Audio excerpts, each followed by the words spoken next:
Of a Ghanaian, a biomedical scientist, Peggy Amadonko, had a chat with Madame Veronica. Old mother of five scientist Madame Veronica Bequin is the brain behind the popular Veronica bucket.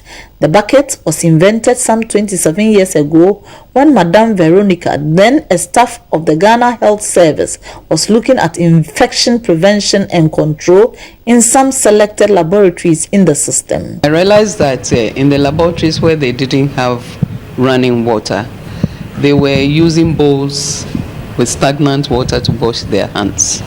So the issue is, how often is this water changed? And after washing their hands, are they contaminating or cleaning their hands?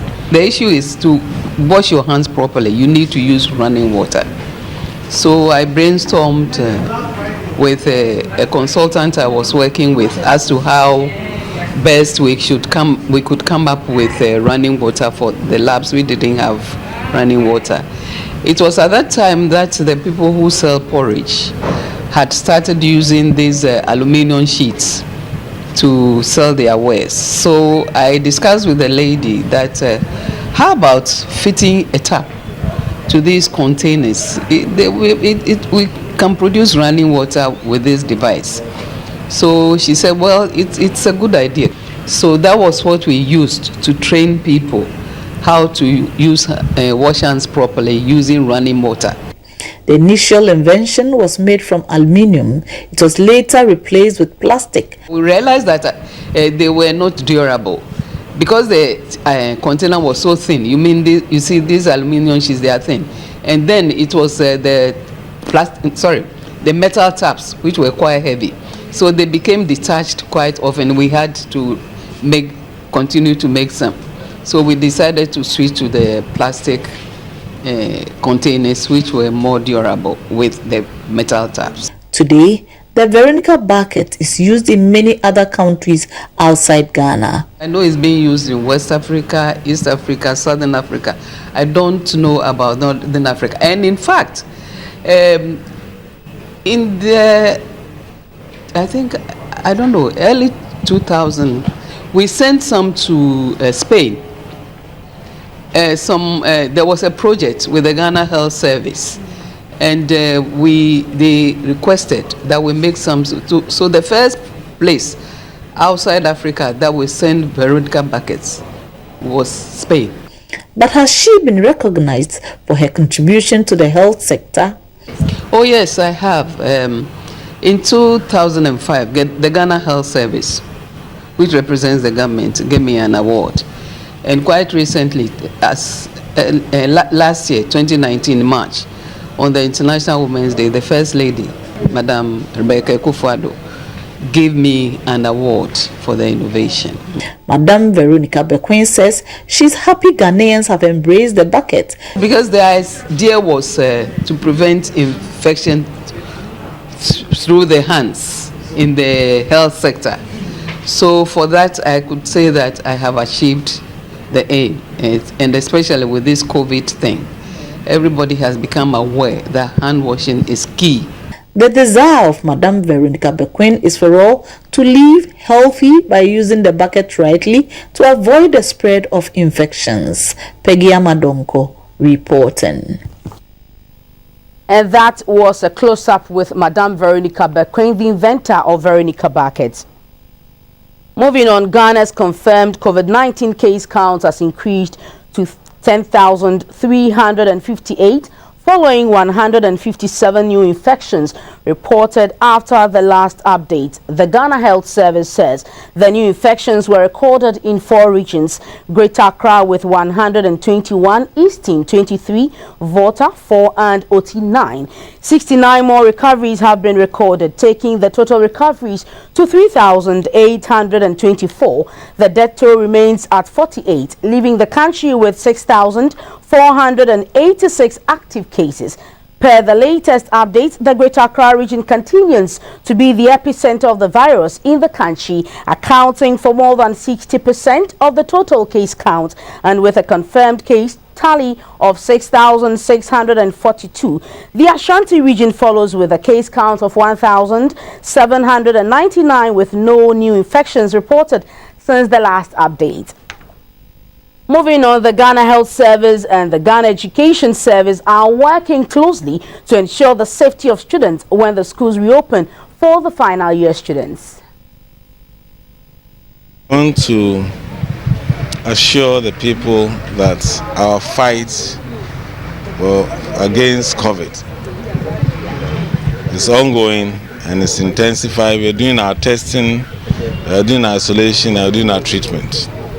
We want to let people know that with the easing of restriction, it is not because the risk is so low, but we need to remain resolute, abide by all the measures of hand hygiene, wearing of masks, adhering to the wearing of masks, and social distancing, which is extremely important in our fight if we are going to be able to continue managing that. We also want to ensure and assure and inform the general public that we have treatment centers who are specialized in managing COVID.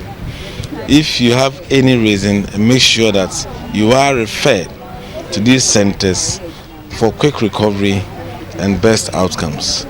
And this is something that is very dear to us. We also want to thank the media for the support. Let's continue the education. Let's not relax on the adherence to these programs and ensure that we will continue to fight the disease. What we have currently are a few spikes in isolated areas, but the general spread is not so. Meanwhile, the Director General of the Ghana Health Service, Dr. Patrick Abuaji, says it is important for all to continue to comply with the announced protocols to stem the spread of the coronavirus despite the easing of earlier imposed restrictions. Providing orientation for schools on adherence to the assigned protocols. We will assist in monitoring compliance to ensure that everybody is cared for. We provide health workers to be able to assist in rapid isolation and treatment of all cases or possible suspected cases, so that we also reduce any potential spread in any school should that opportunity happen. But the protocols, if they are adhered to, will significantly minimize any opportunity for spread. We're going to continue supporting the Ghana Education Service. We're already working with them. We have supporting their infirmaries. We're actually managing some of their infirmaries to ensure that all cases are quickly isolated, if any, and quickly contained. Now, the United Nations World Food Programme WFP has donated over 10,000 bags of specialized nutritious food to the government of Ghana and the Ghana Health Service to take care of COVID-19 patients in isolation centers. The food is enough to cover 3 months of feeding for 4,000 patients. One of the World Food Programme's prioritized interventions under the coronavirus pandemic is the nutrition program, which supports the Ghana Health Service in the northern and Ashanti regions. The intervention is helping to prevent stunting among children and micronutrient deficiencies such as anemia among pregnant and nursing mothers and adolescent girls.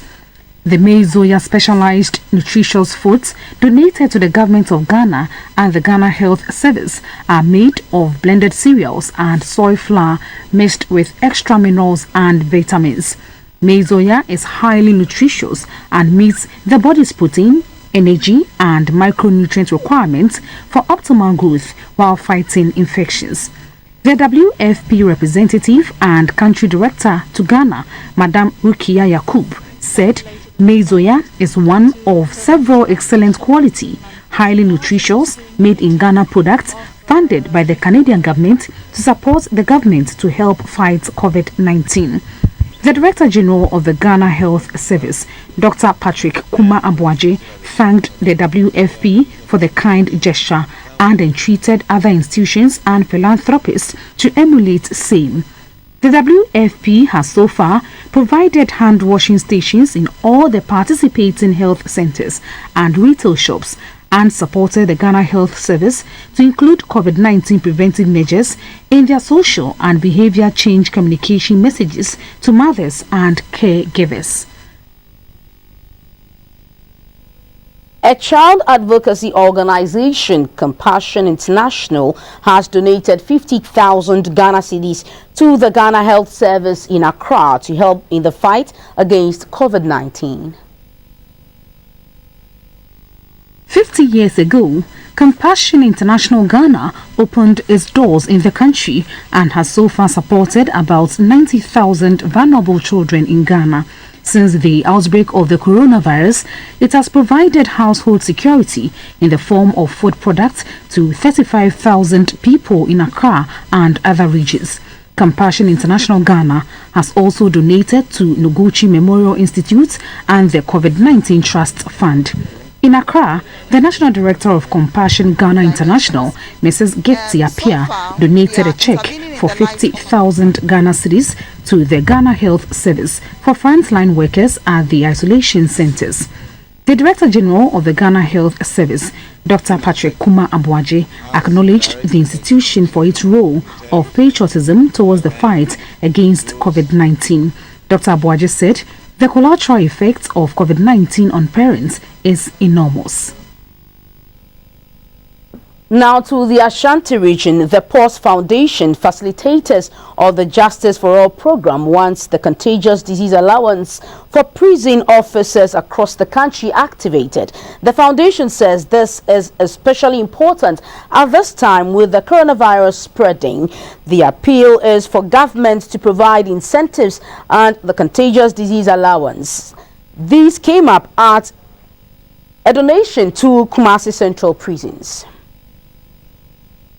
And its founding agencies, the German Cooperation and Open Society Foundation, under the COVID-19 Prisons Response Outreach Project, donated PPE to prisons across the country and is also supporting them with cotton materials to make about 1 million face masks for the prisoners and families of the prison officers. The donation to the Kumasi Central Prison include vitamin C, Veronica bucket, automated hand washing machine, liquid soap, bins, tissue, gloves, and some food items worth 50,000 Ghana cedis, as well as a check for 2,000 Ghana cedis. The money is to be used to help transport some of the items to Menchia and Amman-From prisons.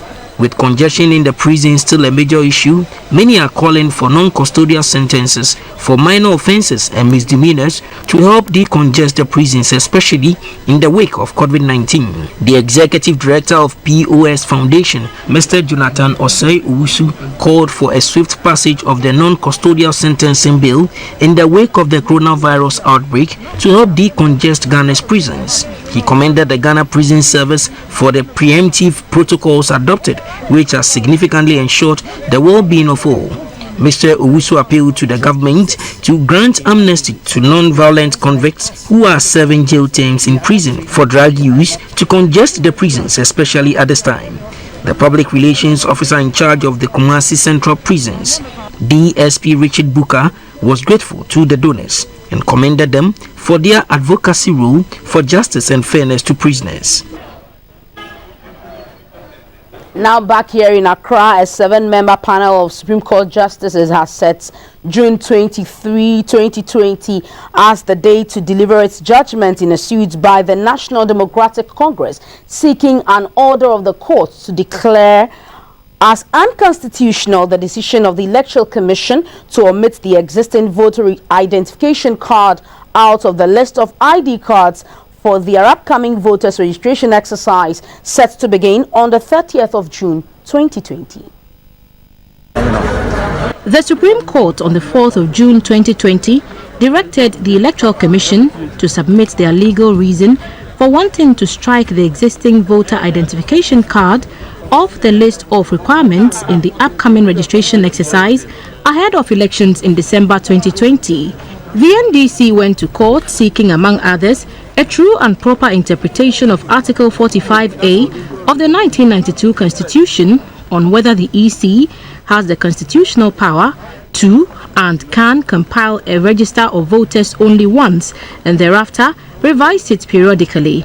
The opposition party also sought a declaration on whether the EC can only revise the existing register of voters and lacks the power to prepare a new register of voters for the December 2020 polls. The party further wants a declaration that upon a true and proper interpretation of the provisions of the Constitution, particularly Article 42, upon the registration of and issuance of a voter identification card to a person, that person has the right to vote. The EC argued that it will be in continuous breach of Article 42 of the 1992 Constitution to totally disregard the judgment to continue using the existing cards, and it is in contravention of Section 8(1) of Act 750 as amended for the second defendant, the EC, to accept the existing voter identification cards as a means of proving citizenship for the compilation of the new register. The Deputy Attorney General, Mr. Godfrey Adame, urged the Supreme Court not to hinder the EC from going on with its plans to exclude the current voter ID card in the June 30 registration exercise. In court on Thursday, the NDC, through its counsel, Mr. Godwin Tamaklo, withdrew its relief, asking the Apex Court to rule that the EC does not have the power to compile a new voters register. This was after the court asked the party to decide which of its reliefs it wanted to withdraw. The Supreme Court therefore struck out the relief as abandoned. The Supreme Court panel, presided over by Justice Enin Yeboah, after oral submissions of the parties, adjourned judgment to June 23rd. Moving on, civil society organizations are appealing to government to consider granting amnesty to persons in prison for non-violent crimes such as drug addiction and drug pushing, subject to their rehabilitation. The CSO's urgent request to the government draws attention to the need to decongest the prisons in the wake of COVID-19 and other communicable diseases. Appeal was made at the Nsawam Medium Security Prison during an orientation program for prison officers. The organizations running the course for the prison officers say they are touched by the problem of congestion in prisons, necessitating the appeal to government to deprive inmates less likely to be a threat to society. This situation calls for a critical and a drastic approach. That is why we are calling on the President to activate Article 72 and grant pardon to more of the inmates here, particularly those who have been sentenced here for minor offenses, misdemeanors, petty offenses. We need to also show mercy at this time. Another area that we are calling on the President, the Prisons Council and the prisons authorities to consider is to also factor drug users who have been convicted here onto the amnesty criteria. The appeal follows a petition to the President signed by the POS Foundation, Open Society Foundation, Osiwa and other human rights organizations. At an orientation for prison officers, the Public Relations Officer at the Nsawam Medium Security Prison, DSP Adamu Abdul Latif, called for amnesty specifically for aged convicts suffering from chronic diseases such as diabetes, hypertension and others. Social distancing is a problem in the prisons. By helping to decongest the prisons, I think it will also help lessen our burden of managing the prisons. Yes, but our authorities are in control. They are in consultation with the government, and they will do what is best for the prison and the prisoners. The POS Foundation and partners, after the orientation program, donated items including liquid soap, Veronica buckets, locally manufactured hand washing machines, food items and cotton cloth to sew face masks. Now to the Ashanti region again. The Ashanti Regional Police Command is appealing to all medical facilities and herbal centers to look out for and report any person who visits their facilities with gunshot wounds for their immediate arrest. At a briefing in Kumasi, the Deputy Ashanti Regional Police Commander, DCOP David Ajem, explained that the police command on Tuesday engaged in a shootout with 6 armed robbers at Santasi in Kumasi that resulted in the death of 2 of the robbers, while the other gang members escaped with gunshot wounds. The 6-member gang were allegedly wielding AK-47 guns and engaged the police in a gun battle at Santasi in Kumasi on Tuesday evening. The Deputy Police Commander DCOP David Ajem said the search in the vehicle used by the robbers revealed 1 SMG rifle loaded with 7 rounds of bullets and 1 6-SAR SP-2022 pistol, also loaded with 11 rounds of bullets.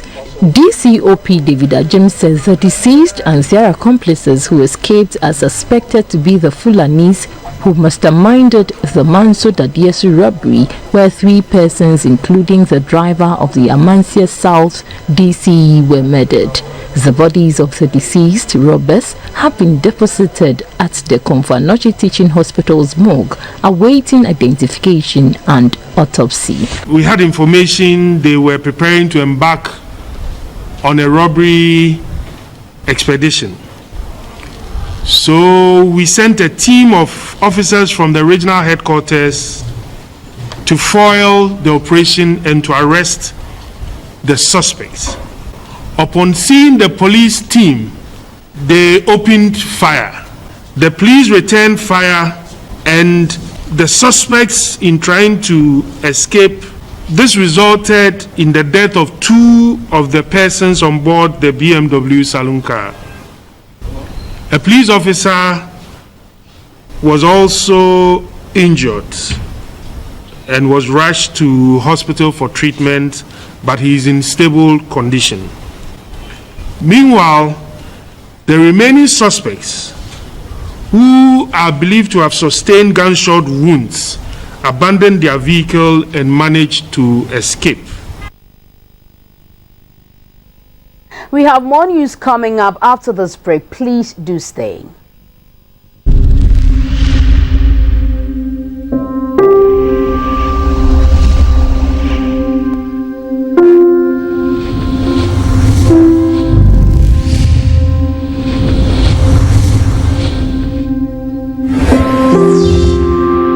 It is a nightmare dealing with the filth in Accra.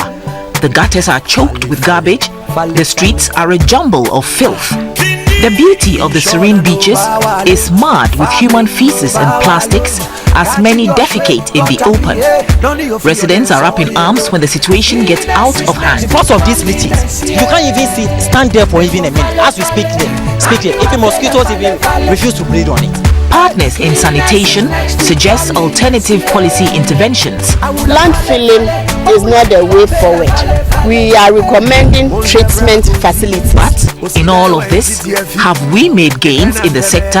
How can you have a people who have a lot of dignity and still practicing within the task facing Ghana to achieve SDG Goal 6 on clean water and sanitation for all is Herculean and riddled with equally complicated hurdles. Join us every Thursday on Wash Hour from 4:05 p.m. to 5 p.m. as we seek to put these issues and more in perspective. Watch a repeat on Fridays from 1 to 2 p.m. and on Sundays 9:30 p.m. to 10:30 p.m. It is our duty to keep our surroundings clean and free from disease.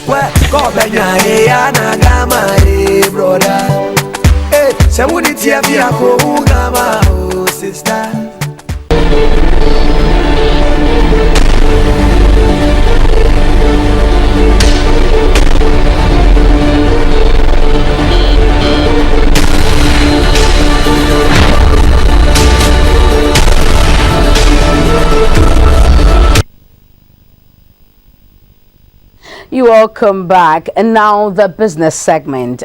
At long last, the SOS sent by poultry farmers in the Bono region for financial support has received positive response from the Agricultural Development Bank ADB with the first tranche of 23.1 million Ghana cedis. This is to mitigate the financial constraints facing poultry farmers in the Bono region due to the COVID-19 pandemic and its attendant egg glut. ADB had voted 500 million cedis to help turn fortunes of the poultry business in Ghana around. We have the president of the Ghana Poultry Farmers Association, Mr. Victor Obeng Eje, joining us via Zoom. Good afternoon, welcome, sir. Good afternoon. The name is Victor Obeng Eje, please. Thank you so much. Well noted. Thank you. Thanks for joining us. I want to find out what was the feedback from your members when the first tranche of the 500 million cedis was released by ADB at an interest rate of 10%. Thank you very much. Let me take this opportunity to express our gratitude to the government because I know definitely he initiated this program for ADB to invest 500 million Ghana cedis into the poultry industry. More so, I will applaud ADB for this bold initiative. This has been our heart desire for many years. We have been looking forward for such investment into the poultry. We have been saying that poultry is a game changer for this economy. So we were very grateful when ADB decided to put this money into the account. I think all farmers, we are expressing our desire to ADB, to the government, to the Ministry of Food and Agriculture for this wonderful initiative. We are very happy to hear this, and we know that we are also going to give our optimum support for this project to be very successful. Right. Okay, if I get a name right, Mr. Poije, there are other regions, but why was the Bono region given the first tranche? Well, we can see that Bono area, especially Doma, is one of the areas that are into poultry industry. Basically, everybody is a poultry farmer there. So I was not surprised when they started it from there. But all the same, my understanding is that they are doing it district by district and region by region. So the next step will be Ashanti region, then they move to Eastern region, Central and Western region. So once they've decided to go by districts, we are happy and we are giving our support to whatever they are doing. Right, right. And so when is the second tranche going to be released and how much will that be? Hello? Hello, sir. I'm asking that when is the second tranche going to be released and how much will that be?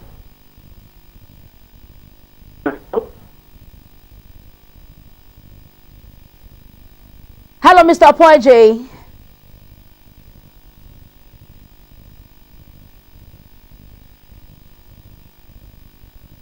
Hello?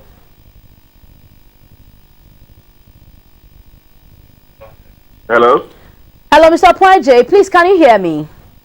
Yeah, I can hear you now. Right, thank you. I'm asking that when is the second tranche going to be released and how much will that be? Actually, we know that the next tranche will come to Ashanti region. But we don't know when and how much.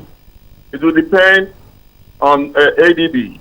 Right. But my understanding is that they will be coming around very soon to visit some of the farms before the second tranche comes in. Right. We are aware that 6 regions are to benefit from this loan facility. In total, Yes. how many benefit from this facility? Well, now they've come out with a new concept. It's more or less like a consortium. So basically, you form they want to have a consortium comprising of agriculture and a hop farmer, and other farmers will be acting under a hop farmer. So almost most of the farmers will benefit from this project. Right. Because you have a hop farmer who will be controlling all the affairs of the farms, and you have outgrowers under him, which you'll be controlling. So we cannot give the exact number, but I know most of the farmers will be beneficiaries. Right. Okay. So how will this support from ADB help reduce the $300 million used in importing chicken annually in Ghana? How is this going to help you, the poultry farmers? Yes, I think in the first place, it's going to help the economy, because $375 million used to import chicken. It put pressure on the foreign exchange. So every time you see the dollar cedi rate rising, so this is going to curb that situation, and it will stabilize the dollar. More so, farmers are going to use this money to purchase equipment like processing plants and modern feed mills and other facilities that will make the farmer more efficient. So it's really going to help the farmers, and it's going to improve the industry. The developmental growth of the industry too will be enhanced. Right. I'm asking that, with this facility in place, at the end of the day, how many, we are talking about job creation here, how many people do you think will create employment for them at the end of the day, when you have the 5 million Ghana cedis that ADB has proposed and ready to give to poultry farmers? Well, I've been saying that the poultry alone can create 1 million jobs. This is just the beginning. We know ADB is going to invest more money in it. It will not be only the 500 million Ghana cedis, because when the project starts and it is growing, definitely they will invest more money in it. The purpose is to reduce or stop the importation of frozen chicken into the country. Now we want Ghanaians to eat fresh chicken, tasty chicken, and healthy chicken. So with time, if Ghanaians understand that local chicken is the best, it means we have to increase our production, and it's going to create more jobs.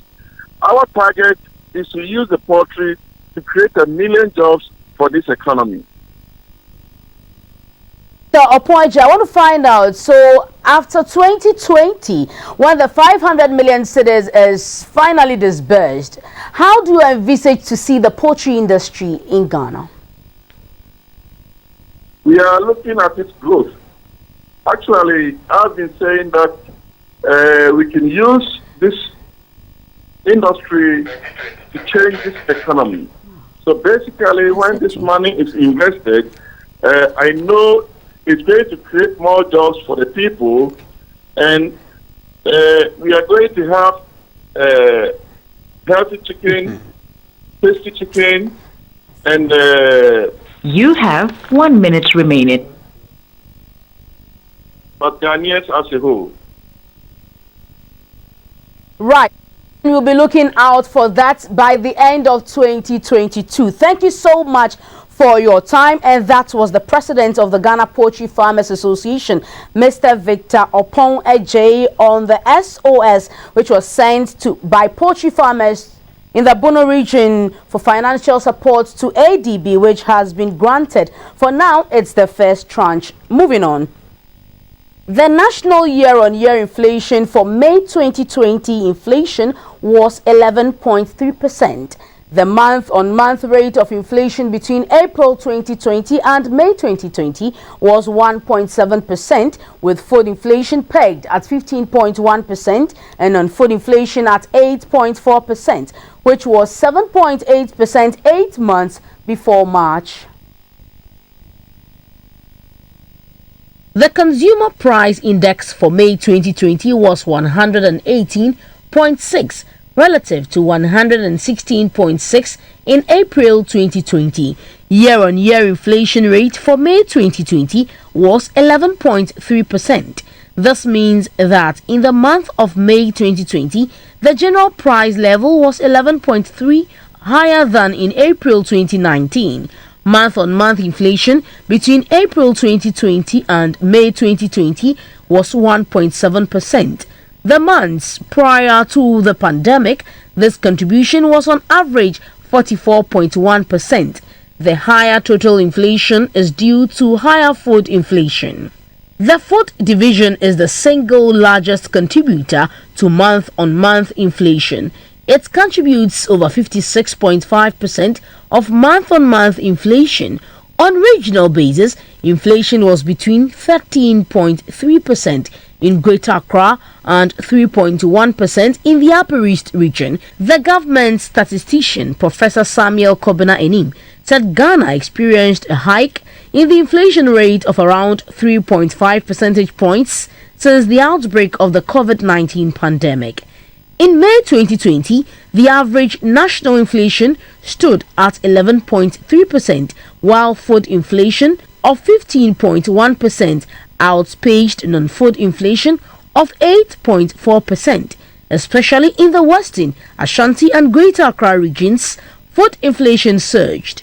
Inflation of imported goods was 4.8%, while the inflation of local goods was 14.1% on average. This is the highest rate of local inflation and the lowest rate of imported goods inflation since the rebasing in August 2019. Moving on, the economic downturn in the U.S. triggered by the pandemic has been officially declared a recession. The National Bureau of Economic Research made this analysis citing the scale and severity of the current contraction. It said activity and employment hit a clear and well-defined peak in February before falling. The ruling puts a formal end to what had been more than a decade of economic expansion, the longest in U.S. history. Meanwhile, U.S. markets continued their rebound as investors remained optimistic that the downturn will be short-lived. A recession was expected after the U.S. economy contracted 5% in the first 3 months of the year. Employers also reported cutting roughly 22 million jobs in March and April as restrictions on activity intended to help control the virus. This forced many businesses to close. Some economists are hopeful that the job losses have now stopped. In May, U.S. employers added 2.5 million jobs as states started reopening. The unprecedented magnitude of the decline in employment and production and its broad reach across the entire economy warrants the designation of this episode as a recession, even if it turns out to be briefer than earlier contractions.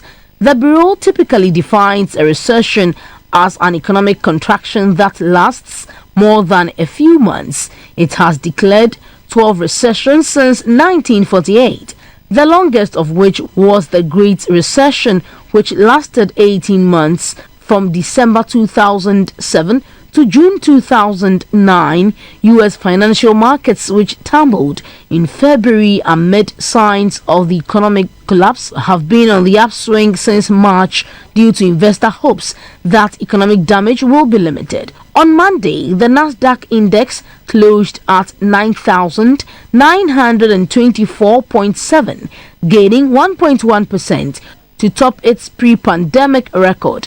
The S&P 500 rose 1.2% to close at 3,232.3, returning to where it started the year, while the Dow Jones Industrial Average climbed 1.7% to 27,572.4.